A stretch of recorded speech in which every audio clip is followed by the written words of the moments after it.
जिस अफसर को पेड़ों की अवैध कटाई के केस में जिम कॉर्बेट टाइगर रिजर्व से हटाया गया, उसे बिना क्लीन चिट मिले दूसरे रिजर्व का डायरेक्टर क्यों बना दिया गया? आप मुख्यमंत्री हैं तो क्या कुछ भी कर सकते हैं?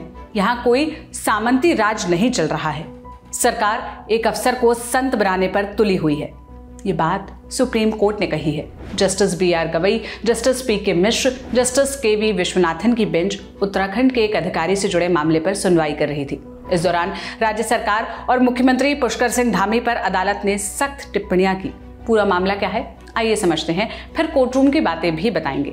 2017 में उत्तराखंड के जिम कॉर्बेट टाइगर रिजर्व में टाइगर सफारी शुरू होने जा रही थी। पेड़ों को काटने के क्लियरेंस के लिए केंद्र सरकार से अप्रूवल मांगा गया था। अप्रूवल मिला या नहीं, ये दिसंबर 2021 में पता चला, जब इंडियन एक्सप्रेस में एक खबर छपी कि केंद्र सरकार के अप्रूवल के बिना ही पेड़ काट दिए गए थे। जनवरी 2022 में उत्तराखंड हाईकोर्ट ने मामले का संज्ञान लेते हुए इसके लिए जिम्मेदार अधिकारियों पर कार्रवाई करने के निर्देश दिए। सरकार की ओर से कार्रवाई की गई। जिम कॉर्बेट के डायरेक्टर IFS अधिकारी राहुल को पद से हटाकर देहरादून में प्रिंसिपल चीफ कंजर्वेटर बना दिया गया। 2 अन्य अधिकारी भी सस्पेंड किए गए। इसके बाद राहुल फिर सुर्खी में आए 18 जुलाई 2024 को। इंडियन एक्सप्रेस की रिपोर्ट के मुताबिक उत्तराखंड के वन मंत्री सुबोध उनियाल ने राहुल को अब राजाजी टाइगर रिजर्व का चार्ज सौंपने का प्रस्ताव रखा। इस प्रस्ताव पर मुख्यमंत्री पुष्कर सिंह धामी ने मुहर भी लगा दी। बात बाहर निकली तो 24 जुलाई को वन मंत्री ने राहुल के नाम पर पुनर्विचार करने की बात कही। प्रधान सचिव और मुख्य सचिव का मत भी यही था। ऐसा इसलिए क्योंकि 2022 के बाद से राहुल के खिलाफ विभागीय जांच चल रही थी और ये जांच अभी पूरी नहीं हुई थी। हालांकि मुख्यमंत्री ने ये सभी मत दरकिनार कर दिए और IFS राहुल को राजाजी टाइगर रिजर्व का डायरेक्टर बना दिया गया।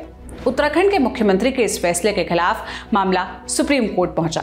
अब 4 सितंबर को इसी मामले पर बेंच ने सुनवाई की और पूछा, जिस अफसर पर अवैध तरीके से पेड़ कटवाने का केस है, जांच चल रही है, उसे एक टाइगर रिजर्व से हटाकर दूसरे का डायरेक्टर कैसे बना दिया गया? हम सामंती युग में नहीं जी रहे हैं कि राजा जी बोले वैसा ही होगा।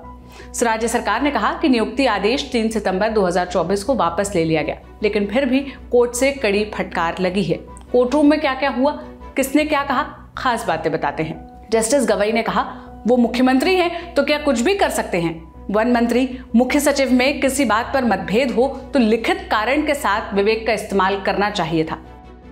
सरकारी वकील ANS नाडकर्णी ने कहा, CM के पास किसी की भी नियुक्ति करने का विशेषाधिकार होता है। इस पर जस्टिस गवई बोले, क्या आपने सार्वजनिक विश्वास के सिद्धांत को कूड़ेदान में फेंक दिया है? भ्रष्टाचार के आरोपी के निलंबन की जगह ट्रांसफर सही नहीं। सरकारी वकील इस पर बोले, राहुल अच्छे अफसर हैं, CBI को जांच में कुछ नहीं मिला। IFS अफसर को केवल इसलिए पीछे नहीं कर सकते कि उनके खिलाफ विभागीय जांच चल रही है। न्याय मित्र परमेश्वर ने इस पर कहा, सरकार अफसर को संत बनाने पर तुली हुई है। सिविल सेवा बोर्ड से सिफारिश न होने के बावजूद राहुल को डायरेक्टर बनाया गया।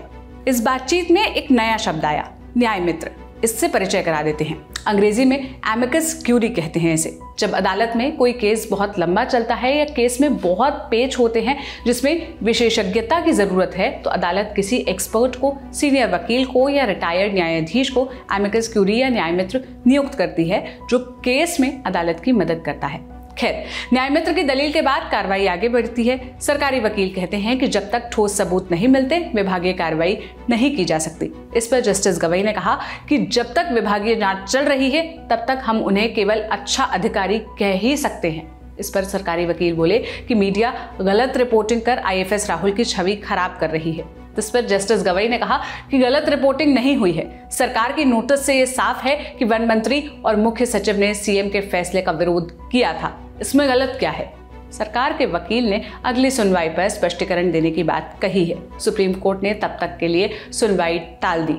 केस पर ये सारी जानकारियां जुटाई थी मेरे साथी रजत ने। लेकिन आप इस मसले पर क्या राय रखते हैं, क्या कहना चाहते हैं? कमेंट में हमसे अपनी राय जरूर साझा करिएगा। मेरा नाम सोनल है। देश और दुनिया की तमाम खबरों के लिए लल्लन टॉप देखते रहिए। शुक्रिया।